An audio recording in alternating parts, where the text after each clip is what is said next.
Actually, back there watching on the screens of the monitor, so I get to follow some of that stuff. But as Julian said, I mean, I think we all, just like any new partnership or relationship that you enter into, you always wonder what's going to happen with this. And you know, RadioShack being a corporation that undertakes what is seemingly just a normal sports sponsorship, thinks I don't know how this will go. And will this old guy win the Tour de France again? And, you know, no. Actually, no, he did not. Whoever said yeah, you need to have a few more beers. I thought I was going to say I thought I had it. I was well. Anyway, that's a different story. But yeah, but from our perspective too, we look at this and we, from a foundation perspective and a team perspective, we think, you know, what can this relationship do for us? What can this relationship do for cancer survivors in the state of Texas, in the United States, around the world? In a few days, you'll hear from Doug Ullman, my dear friend, probably one of my best friends who runs the foundation, himself a cancer survivor. He'll tell you all about the amazing work that Livestrong has done. But I got to tell you, as the founder of the organization and the chairman of the board now, this has been an amazing partnership. And Julian has done more than we ever imagined that he would do. RadioShack has done more than we ever imagined that they would do. To think that there are 30,000 employees every day touching the lives of 30 million consumers every year, telling the story of Livestrong is simply outstanding and frankly humbling for us. Through that and through their passion, we've been able to raise millions of dollars for the fight against cancer.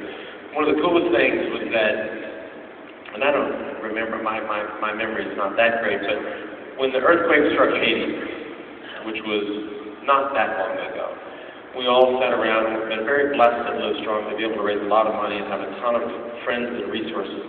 We think we have got to do something for the people of Haiti. So before any nonprofit did anything, Livestrong, a cancer nonprofit in Austin, Texas, said, well, we'll give $250,000 right now. The next phone call to us was from RadioShack who said, we'll match it, and then we'll do some other promotions around that to get as much money as we can to Haiti as we possibly can. So I think almost $700,000 later to the country of Haiti really was all sort of history. And just the idea that we can act quickly, help people, affect lives, affect change, that to me what will define this partnership and this relationship. And so to whoever did say yes over there about winning the tour, I wish I would have, but I look back on this year and I realize that we've done so many things to touch people's lives and really change their perspective when it comes to this disease or other diseases or other issues. I get asked a lot about what Livestrong is and how it came to be, and the answer is that years ago, actually in about 2003, we had a small company in Austin, Texas that said, we want to help you define what you want to do. You have an issue that affects hundreds of thousands of Americans. Got an issue that is literally hundreds of types of diseases all bundled up into one thing called cancer. So we're going to interview thousands of cancer survivors around the world. And they talked over the course of 2 years. They talked to people. They asked them about their disease. They asked them what it meant to them, what it meant to their friends, their community, their family. And then at the end of this process, they came up with this idea that, you know what, these people know how to listen. This is what Livestrong is to them. Now, the interesting thing, and I think the thing we really learned even more through this relationship with RadioShack, is that Livestrong means much more than that. Livestrong is the person that wants to run a marathon and has never run 2 miles. Livestrong is the person or the young kid that wants to get straight A's and, quite frankly, has never done better than a C. Livestrong is the person that wants to lose 50 pounds or the person that wants to quit smoking. We've learned all these. When you touch 30 million lives in a year, you hear these stories. So that's the cool thing for us as an organization, although we're a cancer organization. We get to hear these things that just through the color yellow or the name Livestrong, we've been able to do. So for that, and on behalf of the organization and all the people that work there down in Austin, thank you to, I know Julian's not here anymore, but thank you to Julian and to the entire team there, Jim and Kelly, Lee, and 30,000 associates around the country. We appreciate it. You know, you've done something for us that never would have been done before. And as an aside, I grew up in Dallas, so I can somewhat speak like a neighbor of theirs. So thank you to them, and thank you for all your support of them. So tremendous work. Before, yes, thank you.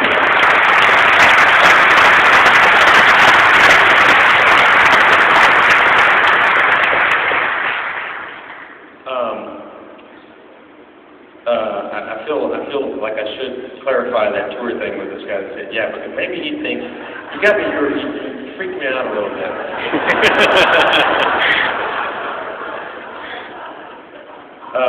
Because if you were saying, yeah, you're going to win next year, then you're definitely wrong, because I'm not going to be there next year. I'm going to be, I am going to, and it's a very complicated, tough fight, but before I bring Lee up here, I feel a little bit bad about Lee Applebaum's position because his job is he's the CMO. I guess he's sort of the CMO of RadioShack. CMO being the Chief Marketing Officer. But now, with his job, he created a whole new position that nobody knows what his CMO means. So now, the only thing that people know is the Chief Mobility Officer, which is me, with my very famous assistant, Alphonse.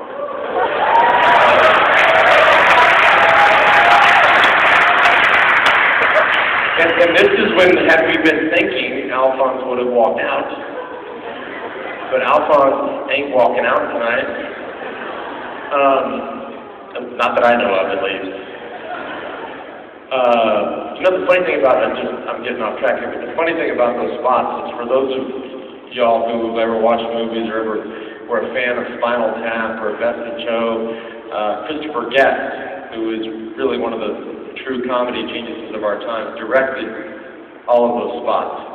And I had done some work with him in the past, and we continue to do this work with the Alphonse spots, and we're going to continue to do more work. So keep tuned in for that. But where was I? It was about Lee.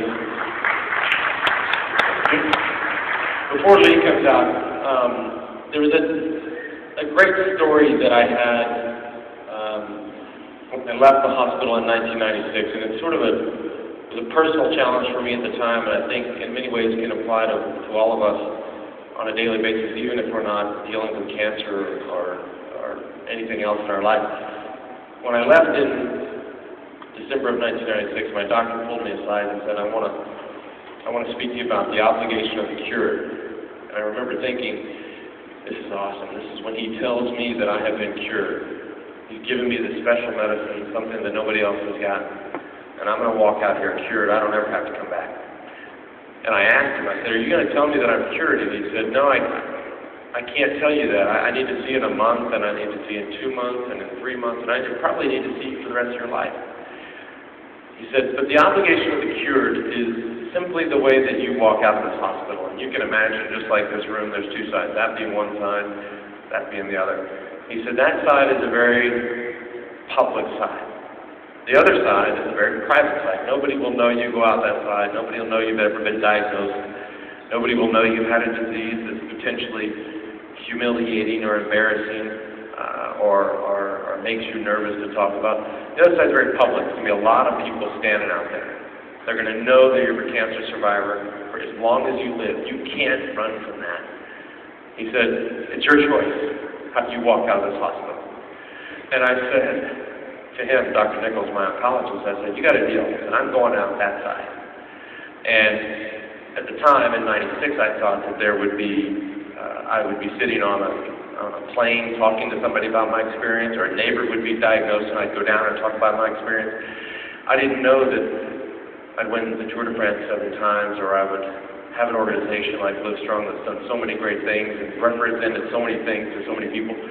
I didn't know any of that, but that's not the problem. That's not the issue. The The issue is the choice that I made. So I think we can all in our lives make that choice, which side you walk out, and you find a disease or an issue. It could be anything. It could be cancer, it could be obesity, it could be heart disease, it could be AIDS, it could be education, anything. The issue is our engagement, and which side of that room you walk out, and which side you choose to go out and talk about. And so in a way, I challenge you all, and also in a way I push you up, because walking out that side, the public side, is a very tough side. It's a challenging side. But I can tell you, it's the best challenge that I ever accepted, and I'll never regret it as long as I live. And thank goodness 14 years later, I'm still here to talk about it. So, yeah, thank you.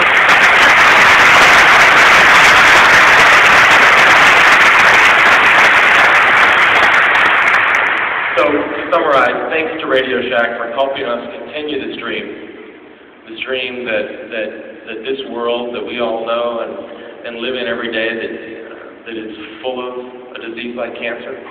The dream that in some time, 5, 10, 15, 20, 50 years, nobody's affected with this disease. We all, I'm sure, have kids or grandkids or our nephews, our nieces. We don't want a world where they have to think about this, but right now we have it. And so, to the team at RadioShack, Julian, all the way down to all the associates, I want to thank you for helping us fulfill our mission and making sure that this world is no longer we no longer have to talk about a disease like cancer in this world. So thank you all at RadioShack.